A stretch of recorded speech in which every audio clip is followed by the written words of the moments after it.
சரியான ஒரு பயிற்றுவிப்பாளரை நாங்கள் தேர்ந்தெடுப்பது எப்படி ஆண்ட்ரூ தினேஷ்?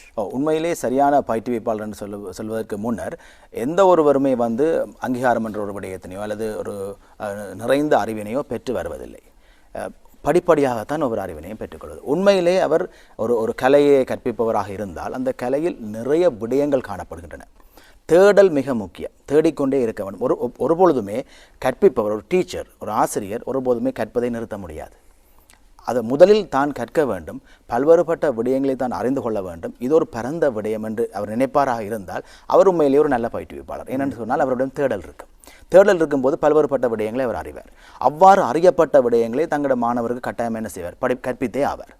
அவ்வாறான ஒரு நிலை இல்லாது எனக்கு எல்லாம் தெரியும், மற்றவர்களை விமர்சித்து கொண்டு இன்னொருவர் அவர் சரியில்லை, இவர் சரியில்லை, என்னுடைய மாணவன் சிறப்பானவர், அவர் என்னுடைய கலை சிறப்பானது, இவ்வாறு விமர்சித்து கொண்டு இருப்பவர்களை பார்த்தாலே அவர்களை அடையாளம் காட்டிவிடுவார்கள். அவர்கள் தரமற்ற ஆசிரியர்கள், அவர் தரமற்ற பயிற்றுனர்கள். ஆகவே மாணவர்கள் உண்மையிலேயே முதலாவதாக பார்க்க வேண்டும், அவர் ஒரு சரியான முறையில் இந்த கலையினை கற்றுள்ளாரான்னு பார்க்க வேண்டும். அவ்வாறாக தேடி பார்க்கத்தான் வேண்டும். கற்றுள்ளாரான்னு பார்க்கணும். அவர் கற்பிக்கும் வகுப்புகளில் அவருடைய பிஹேவியர் எப்படி இருக்கின்றதை பார்க்க வேண்டும், அவருடைய நடத்தை எப்படி இருக்கின்றதை பார்க்கணும்.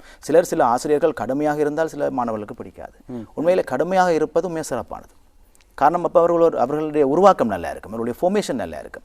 அதை பல பெற்றோர்கள் விளங்கிக் கொள்வார்கள். இந்த ஆசிரியரிடம் விட்டால் என்னுடைய மாணவன் கலையில் மாத்திரமில்லை ஒழுக்கத்திலும் சிறப்பானவனாக வருவான், அவர் மிகவும் கவனமாக இருக்கிறார், நேரத்தை பார்த்துக்கொள்கிறார், உடைகள் துப்புரவாக இருக்கணும்னு நினைக்கிறார், வாயிலிருந்து பேசப்படும் வார்த்தைகள் சரியானதாக அமையணும் என்று நினைக்கிறார், தலைமுடி வெட்டி இருக்கணும்னு நினைக்கிறார், நகம் வெட்டி இருக்கணும்னு நினைக்கிறார், துப்புரவாக இருக்கு. இவ்வாறான பண்புகள் மிகவும் முக்கியமானது.